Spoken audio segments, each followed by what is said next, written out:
성역 없는 진상규명, 책임자 처벌을 위해 국정조사와 특별검사 등 모든 권한을 이용해 나서겠다는 말씀을 드립니다.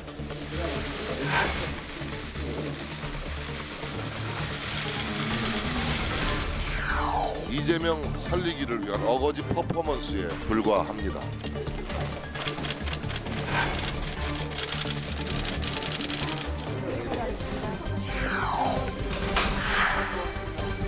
헌법의 권력 분립의 원칙에 따라서 행정부를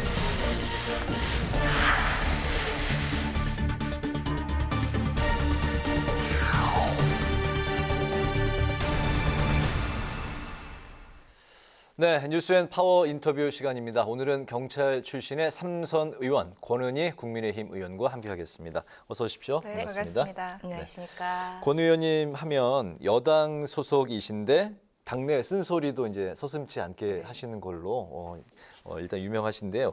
검수완박 입법 당시에도 당 기조하고 달리 찬성표를 던지셨고 이번 국정조사 그 이슈에 대해서도 소신껏 찬성 목소리를 지금 내고 계신 거 네, 맞죠? 맞습니다.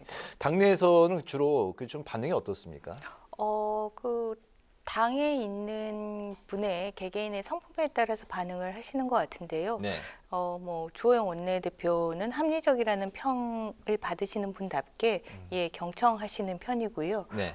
또 그렇지 않고 친윤 쪽이다라고 분류되시는 의원님들은 정부가 하겠다는데 왜 굳이 그런 반대의 견해를 가지고 있냐 이런 목소리를 내시고 그렇게 다양하게 반응이 나오고 있습니다. 네. 네. 의원님께서 항상 소신 있는 발언을 해주시기 때문에 더욱 의견이 궁금한데요. 야3당은 오늘 김진표 의장을 만나서 국정조사 특위 구성을 압박을 했고 국민의힘은 여전히 그 수용 불가의 목소리를 모았습니다. 여야의 대립이 심상치 않은 상황인데 어제 국정조사 필요성에는 공감을 하신다고 찬성 의견을 밝히셨는데 네, 그 내용을 좀 맞습니다. 더 들어보겠습니다. 이번 이태원 참사와 관련해서 국민 여러분께서 사실은 이 뉴스를 통해서 우리가 속보를 통해서 거의 이 현장부터 쭉 지켜보셨을 텐데요. 네. 지금 현재 이 이태원 참사에서 가장 중요한 문제는 왜 대비하지 않았느냐. 이 부분이 가장 큰 문제이거든요. 왜 대비하지 않았느냐라는 부분은 우리 이제 형사법 체계로 하면은 부작위에 해당이 되는데요. 우리 형사법 체계는 기본적으로 자귀를 형사처벌하는 그런 체계이고 부작위에 대해서는 예외적으로 처벌하는 그런 법 체계입니다. 그렇기 때문에 왜 하지 않았느냐라고 했을 때는 이 형사법 체계 수사를 통해서는 밝혀낼 수 있는 부분에 한계가 있습니다. 지금 실제 특수본의 수사가 현장에서 무언가를 한 행위자들을 중심으로 현장에 출동한 사람들을 중심으로 수사가 이루어지는 것도 이런 형사법 체계의 한계 때문에 그런 방향으로 가고 있는 것이고요. 그렇기 때문에 국정조사를 통해서 권한 있는 책임자, 즉 윗선이라고 하는 이상민 행안부 장관, 김강호 서울청장, 윤희근 경찰청장의 왜 대비했었어야 했는데 대비하지 않았느냐, 왜 보고 체계를 정비했었어야 했는데 정비하지 않았느냐, 이 부분을 따져 묻는 것은 국정조사를 통해서 가능하기 때문에 국정조사의 필요성에 공감하고 있습니다. 네. 알겠습니다.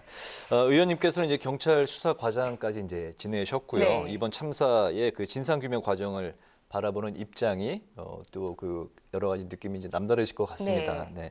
경찰 내부적으로는 이제 위에서 책임을 전가하며 꼬리 자르기를 하려고 한다 이런 이제 불만의 목소리도 이제 내부에서 나오고 있는데 이상민 이제 행안부 장관이 오늘 행안부는 경찰을 지휘 감독할 권한이 없다. 이렇게 이제 네. 말을 했습니다. 이상민 장관은 이제 사퇴를 이제 주장을 하셨었는데 의원님께서 이제 바라보시기에 현재의 이런 그 상황, 꼬리 자르기인지 아닌지 전반적으로 어떻게 보고 계십니까? 지금 전체적으로 일어나고 있는 현상은 이 꼬리 자르기고요. 그 꼬리 자르기와 관련해서 이상민 행안부 장관이 소방과 경찰이 대응했어도 달라질 것은 없었다라는 이 말이 단적으로 보여주는데 본인들이 권한 있는 자들이 대비하지 않았던 부분들을 다루지 않고 실제 현장에 출동한 사람들이 미흡한 점은 없었는지 살펴보는 그러한 꼬리 자르기가 일어나고 있는 부분이고, 이것을 수사에 맡겨두면 자연스럽게 꼬리 자르기로 갈 수밖에 없는 그런 상황으로 진행이 될 것이고요.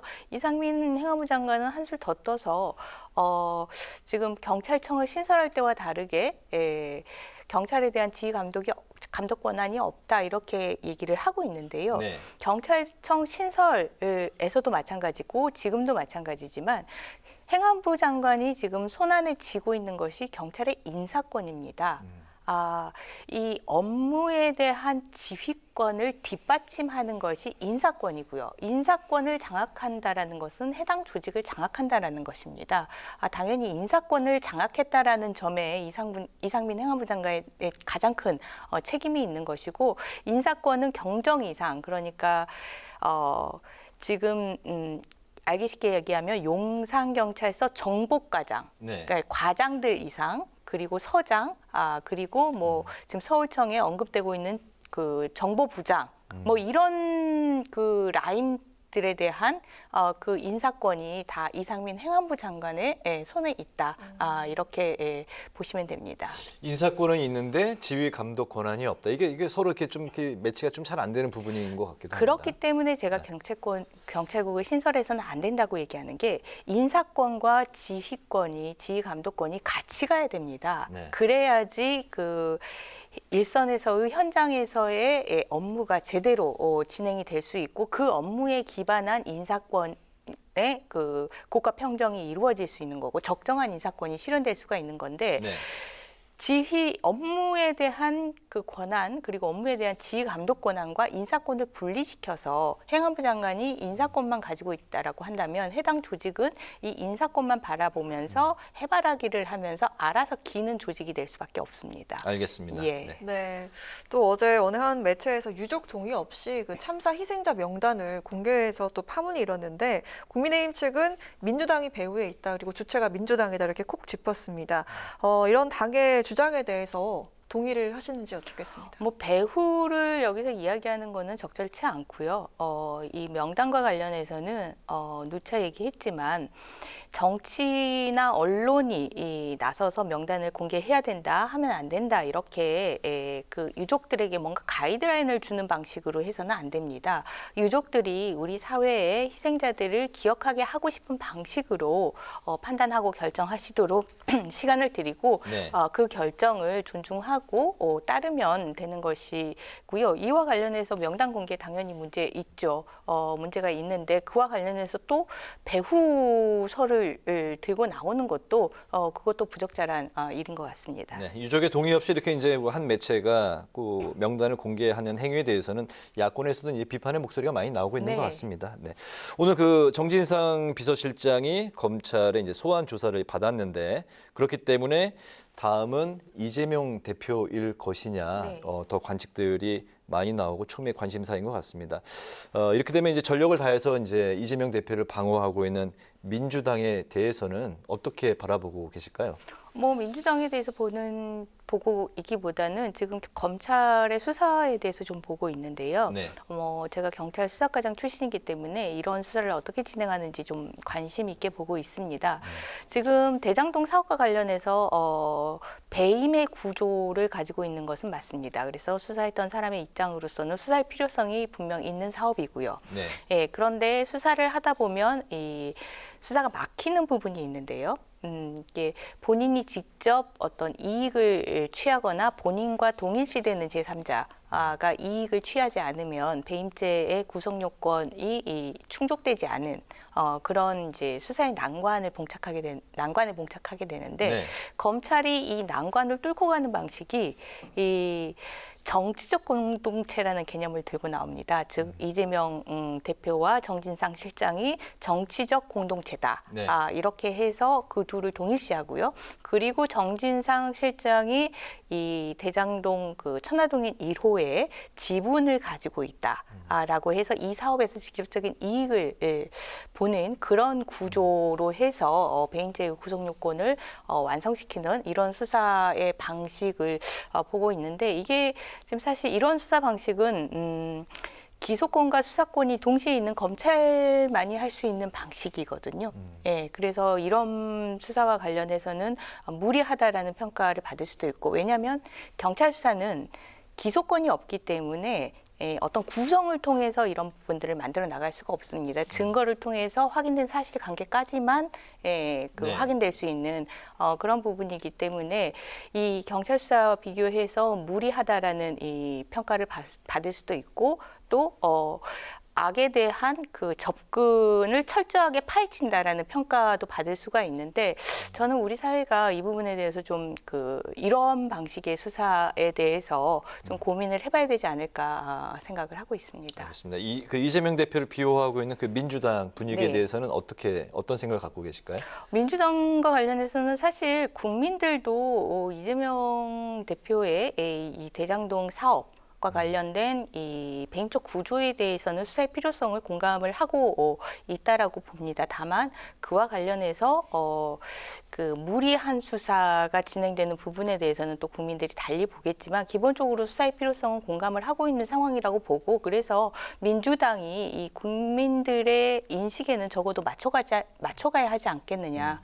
그러니까 수사의 필요성을 아예 부인하는 그런 입장으로 당이 전체적으로 입장을 취한다라면 국민과 동떨어진 그런 자세에 놓일 수밖에 없다, 이렇게 보고 있습니다. 네. 네, 이어서 당내 상황과 또 안철수 의원님과의 관계에 대해서 질문을 좀 드릴까 하는데요. 당내 유력 당권 주자로서 또 안철수 의원님도 꼽히고 있습니다. 어떻게 보면 범친윤계로 꼽히기도 하는데 네. 이상민 장관 경질론을 촉구하는 등 권 의원님과 좀 의견이 같은 지점들도 눈에 띄는 상황인데요. 만약에 안철수 의원이 당권 도전에 성공을 하게 되면 두 분이 다시 손잡을 가능성도 있을까요?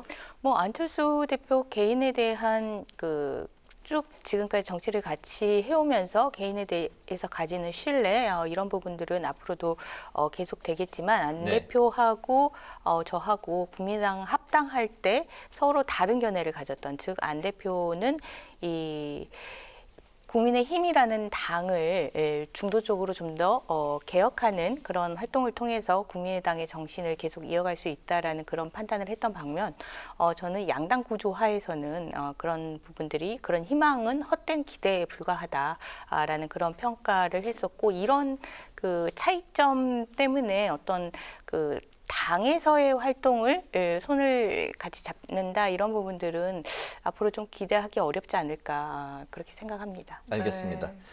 그 의원님께서 최근 그 지방교육재정교부금법 개정안을 네. 이제 추진 중이신데요. 학생 수는 이제 감소하고 있는데 교육재정교부금은 이제 계속 늘고 있는 네. 상황에 대해서 예산 이제 손질을 해야 된다, 이제 그런 입장이신 것 같습니다.